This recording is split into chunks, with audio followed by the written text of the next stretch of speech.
Pathetic, Dad said, voice pinched with that Sunday morning righteousness he wears like a tie. Don't show up for Christmas. Spare us your moods. We'll be better off. A pause, a snort. And don't make this about money. Adults handle their own bills. I swallowed the heat behind my eyes. There's a special kind of silence that happens when the person who raised you tries to shrink you small enough to fit inside their pride. I felt it in my jaw, in the tiny tremor of the spoon in my coffee, the way the ceramic clicked against the mug, soft, embarrassed. I wanted to argue. I wanted to beg. Instead, I watched steam rise and disappear like every thank you he never said. Hi everyone, my name is Mara Ellison, I'm 27. I used to think love meant stepping into fires without asking who started them. I used to send rent, keep the lights on, and make tuition deadlines my calendar's religion. I told myself I was holding the family together. But what do you call a rope that only tightens around your own throat? I sat at my kitchen table under the flicker of a thrift lamp with a crooked shade. Outside, the first thin snow whispered on the windows like someone softly erasing a chalkboard. The house smelled like cinnamon toast and printer ink, my laptop warm against my wrists. A red ribbon from last year's abandoned gifts lay coiled near the sugar jar. It looked like a vein. Don't come, Dad repeated, as if my presence were a stain to be scrubbed. In the background I heard the clatter of pans, the sharp, delighted laugh of my stepmom. Someone, maybe my brother, muttered, finally, like a door had closed on schedule. Okay, I said, the smallest word that ever felt like a cliff. I ended the call and stared at the budgeting sheet I'd kept like a secret altar. Rent, Dad. Utilities, Dad. Tuition, J. Due dates highlighted in yellow. Confirmation emails saved in neat folders. Adult, he'd said. Handle your own bills. I opened the banking portal. The cursor blinked, one impatient heartbeat, then another. Somewhere in the apartment, the heater clicked and clicked like distant footsteps deciding whether to leave or stay. I hovered over Manage Recurring Payments. My thumb rubbed the edge of that red ribbon until it bit.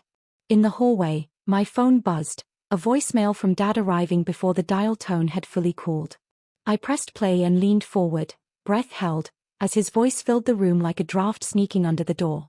Dad's voicemail started with static, the kind that sounds like someone thinking too hard about whether they should speak at all. Then came his sigh. Mara, look, maybe I said that wrong. Your stepmother thinks you're too sensitive. You take things personally. Just, don't make this difficult, okay? That word, sensitive, cracked through me like ice underfoot. I could almost see his face in the dark window, the wrinkle between his brows that always meant you disappointed me again. The next morning, I walked to the corner cafe with my laptop. The December air was sharp enough to hurt good. I ordered the cheapest black coffee, opened my emails, and saw the usual, rent reminders, tuition invoices, power company notifications. 4 years, those bills had hit my inbox but drained his balance. Because I'd linked my account to his. Because family helps family, he'd once said when I was 20 and naive enough to believe generosity wasn't supposed to feel like debt. That phrase replayed in my head as I stared at the banking screen. Family helps family. I clicked Disable Autopay. Then Cancel Link. Confirmation emails stacked up like tiny revolutions. My phone buzzed, a group text from my brother. Dad says you're making drama again. Stay away this year. A snowflake emoji followed, the digital version of their smug silence. I looked outside the cafe window. A father and daughter passed by, laughing about some secret. She wore a Santa hat too big for her head. He carried her cocoa so she wouldn't spill it. I smiled, then caught my reflection, tired eyes, steady hands. They'd spent years treating me like a wallet wrapped in apology. But winter teaches patience. It buries what doesn't belong. I closed my laptop, left $1 tip I couldn't spare, and walked home through the hush of snow. The world looked clean for once. My inbox pinged again, a new voicemail from Dad. I didn't play it yet. Some silences deserve to linger before they break. By the time I reached my apartment, dusk had turned the city into a watercolor of bruised purples and golds. The Christmas lights across the street blinked like a nervous heartbeat, too bright, too cheerful. I tossed my gloves on the counter, opened Dad's new voicemail, and pressed play. Mara, the electric company called. Said the card bounced. What's going on? You know I can't deal with this stuff right now. Just fix it. Just fix it. Not how are you, not I'm sorry. His voice carried the same command he used when I was a kid, the tone that meant I'd better move before his patience ran out. I stood there, phone against my ear, letting his words settle like cold dust in the air. The apartment was silent except for the hum of the refrigerator. My bank app still glowed open on my laptop, the balance steady, untouched for once. My heart thudded slower than usual, not angry, not scared, just calm, like the moment after a storm when you realize nothing's left to blow away. A memory flickered. 13 years old, Dad yelling about how my brother's new sneakers were an investment, and how my art supplies were a waste. I'd stayed quiet then too, promising myself that one day I'd earn enough to never need his approval again. I kept that promise. I just never thought I'd need to earn his love to keep my peace. That night, snow layered thick against the window, muting the world outside. I drafted a short email. All financial links between our accounts have been permanently removed. Merry Christmas. I read it twice, my reflection faint in the screen's glow, then hit send. My phone lit up immediately. 10 missed calls. Then 12. Finally, a text from my brother. You've gone too far. He's furious. I stared at it, thumb hovering over reply. 4 years, I'd been their safety net, the invisible thread holding their comfort together. Now that thread had snapped, and they were tumbling through their own winter. Outside, the streetlight flickered once, like a slow, deliberate blink, and I whispered, finally. The next morning, I woke to the sound of relentless knocking. I knew that rhythm, 3 quick, 1 pause, 2 firm hits. My brother, Jason. I opened the door halfway. He stood there in his designer coat, red scarf, and that permanent smirk that said I'm here to clean up your mess, again. Dad's losing it, he said without greeting. The power's out, and tuition's overdue. He said you're doing this for attention. I leaned against the frame. Attention? Jason, I've been paying those bills for 4 years. You never even said thank you. He rolled his eyes. You didn't have to, Mara. You just did. That's kind of your thing, right? The martyr act. The words hit harder than I wanted to admit. He brushed past me into my apartment, scanning the space like an inspector. His gaze paused on the single small tree in the corner, wrapped in soft yellow lights, the only gift I'd allowed myself. You live alone, with this, he muttered.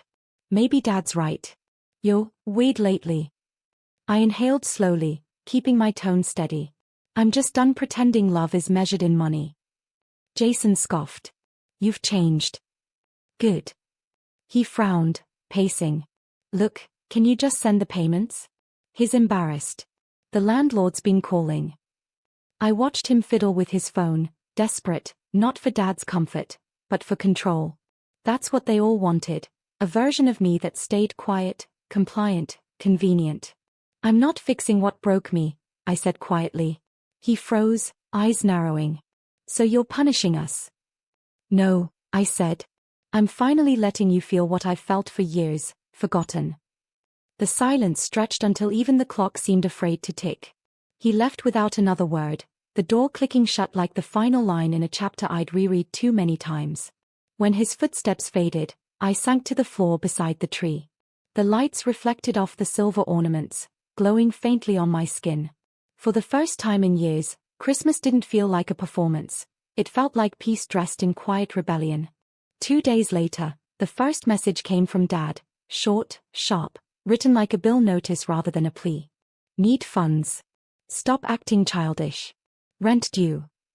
I read it twice, then set the phone face down on the counter. The apartment was filled with the soft smell of pine from my little tree, the one that never asked for anything back. A snowstorm was crawling through the city, muffling the world.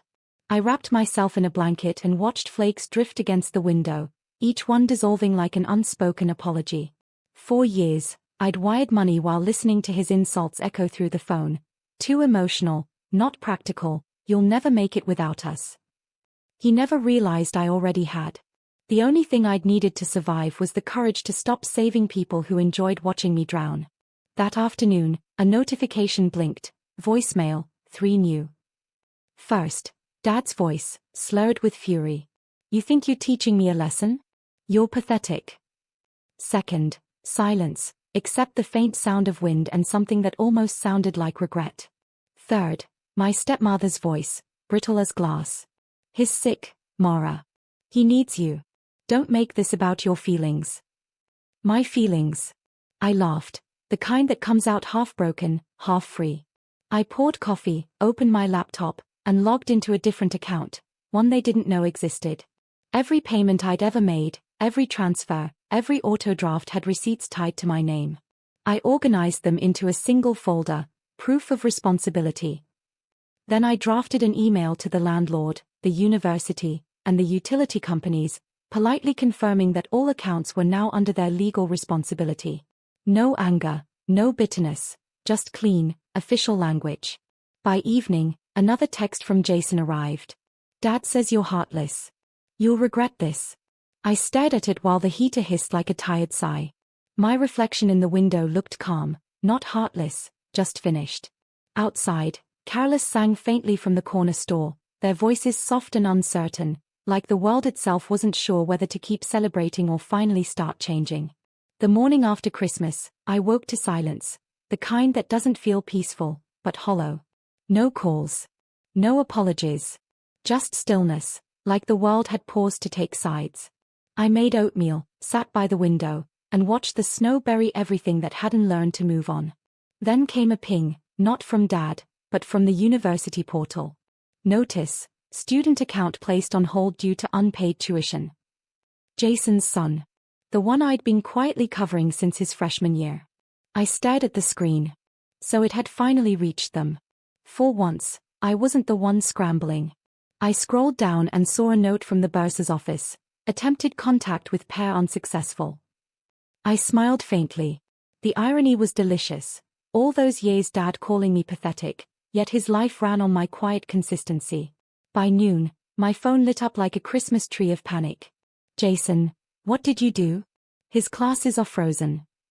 Dad, you've humiliated this family. Stepmom, you've proven you're cruel. I read each message slowly, sipping coffee between their outrage like it was a new language I was finally fluent in, accountability. I typed a single reply. Actions have consequences. Merry Christmas. Send. That evening, I took a walk through the park near my apartment. The trees were wrapped in quiet gold lights, the air crisp and forgiving. Kids were sledding down the hill, laughter echoing into the cold. It hit me, this was the first Christmas I wasn't trying to earn love through sacrifice. The first one where peace didn't cost me a piece of myself. When I came home, the answering machine blinked red again. I pressed play. Dad's voice was softer this time, uncertain. Mara, maybe I shouldn't have said that word. Maybe I pushed too far. Just call me, okay? I didn't delete it. I didn't save it either. I simply let it play until the tape clicked to silence, a silence that, for the first time, belonged entirely to me. Days blurred into that quiet stretch between Christmas and New Year's when the world feels half asleep. Outside, melted snow had turned the streets into mirrors, reflecting lights from windows where families gathered. Mine wasn't one of them. I spent the evening rearranging my small apartment, not out of boredom, but out of ritual. Every shelf I cleared felt like reclaiming inches of myself. I boxed up old bank statements, donation receipts, even those scribbled notes where Dad had once written, "Send by Friday."